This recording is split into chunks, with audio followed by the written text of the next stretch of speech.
Welcome guys, कैसे हैं? आशा है अच्छी होंगी। सर, सी प्रोग्रामिंग में हम सीख रहे हैं रिकर्जन को, जिसमें लास्ट वीडियो में हमने रिकर्जन के बारे में जाना था और साथ में हमने फैक्टोरियल प्रोग्राम भी करके देखा था। इसी प्रकार से हम रिकर्जन के अंदर आज सीखने वाले हैं फिबोनाची सीरीज़ प्रोग्राम। अब देखिए फिबोनाची सीरीज़ क्या होती है। एग्जाम्पल के लिए हम मान के चलते हैं रनिंग टोटल हमने यदि कराना है, ये स्टार्ट होता है 0 और 1 से और फिर आगे बढ़ते वक्त ये पहले दो नंबर्स को जोड़ करता हुआ चला जाएगा, यानी 0 1 का जोड़ 1 हो गया, फिर 1 और 2 का, फिर 2 और 3 का। इस प्रकार से एक जो सीरीज़ बनती है उसको फिबोनाची सीरीज़ कहते हैं। किस प्रकार से हम इसकी प्रोग्रामिंग करेंगे और रिकर्जन के थ्रू ये जानते हैं इस वीडियो में, तो इसमें तक बने रहेगा। नमस्कार साथियों, मेरा नाम है मनोज कुमार और आप देख रहे हैं कंप्यूटर ज्ञान गुरु चैनल। तो चलिए सीख लेते हैं। जब भी फिबोनाची नंबर स्टार्ट होते हैं तो वो 0 और 1 से स्टार्ट होते हैं, ये फिक्स होता है।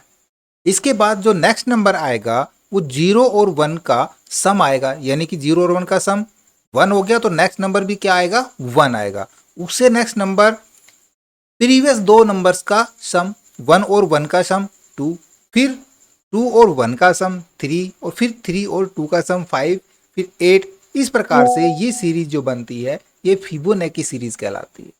अब इसके लिए हम यूज करेंगे रिकर्जन का। देखिए रिकर्जन क्या होता है, किस प्रकार से काम करता है उसमें फंक्शन, ये हमने डिटेल से आपको समझाया। इससे पहले के 2 वीडियो जरूर देखें रिकर्जन के, तब आपको ये और भी आसान लगेगा समझने में।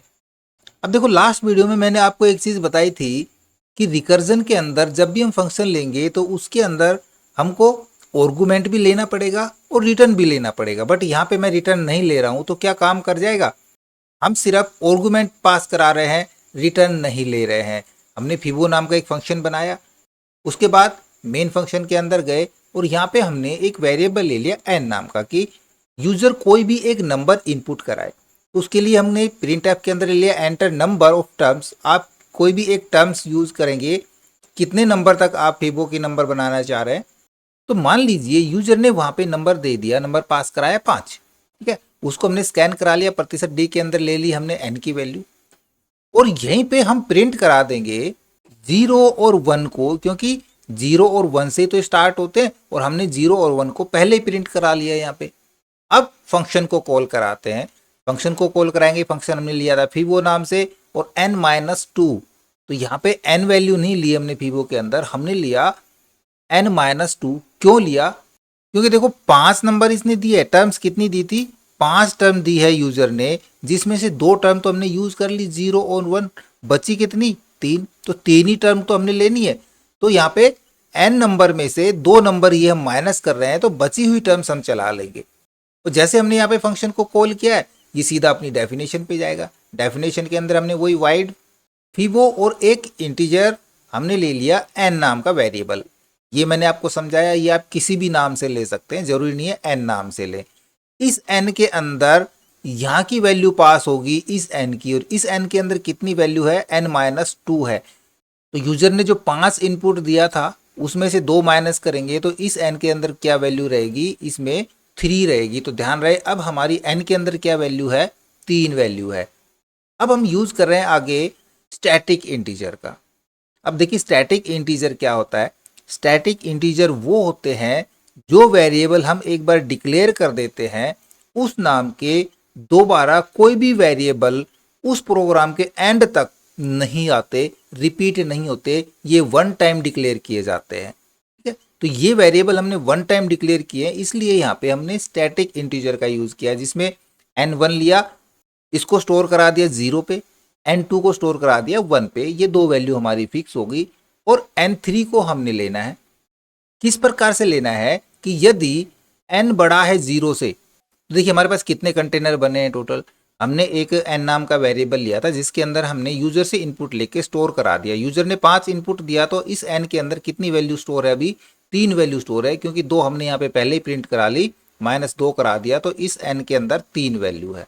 एक हमने लिया n1 जिसके अंदर 0 है, एक n2 उसके अंदर 1 है, और n3 हमने फाइंड कराना है, ठीक है ना। तो यदि n बड़ा है 0 से, तो जैसे ही 0 से n बड़ा होगा तब हमारी ये स्टेटमेंट रन हो जाएगी। और ये स्टेटमेंट क्या है कि जैसे ही स्टेटमेंट रन हो तो n3 बराबर हो जाए N1 प्लस N2 के, N1 के अंदर N2 की वैल्यू स्टोर हो जाए और N2 के अंदर N3 की वैल्यू स्टोर हो जाए। फिर प्रिंट करा लिया हमने, प्रतिशत डी के अंदर N3 को प्रिंट करा लेना, क्योंकि टोटल वैल्यू जो बनेगी वो N3 की ही बनेगी, उसी के अंदर पूरी सीरीज आएगी। और फिर से हमने इस फंक्शन को वापस लौटाना है, तो हम इस फंक्शन के अंदर फिर से इसी फंक्शन को कॉल करा रहे हैं फिबो n-1, क्योंकि जैसे एक सीरीज आ जाएगी तो एक माइनस करके हमने इसको वापस फंक्शन को लौटाना है, तो वापस से ही अपने फंक्शन के पास जाएगा, अपनी डेफिनेशन के पास पहुंचा, यहाँ पे n के अंदर वैल्यू चेंज हो जाएगी, एक माइनस होके आएगी और फिर से स्टेटमेंट चेक होगी। जैसे स्टेटमेंट पूरी हो जाती है यहाँ पे ब्रेक मिलेगा, आगे जाएंगे फिर से ब्रेक मिल रहा है, हमारा यहाँ से पूरा प्रोग्राम टर्मिनेट, ये वापस जहाँ से इसको फंक्शन को कॉल किया था वापस फंक्शन के पास जाएगा और वहाँ से हो जाएगा रिटर्न 0।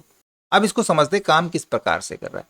देखिए यहाँ पे n के अंदर हमारी कितनी वैल्यू स्टोर है, 3 वैल्यू स्टोर है इस n के अंदर।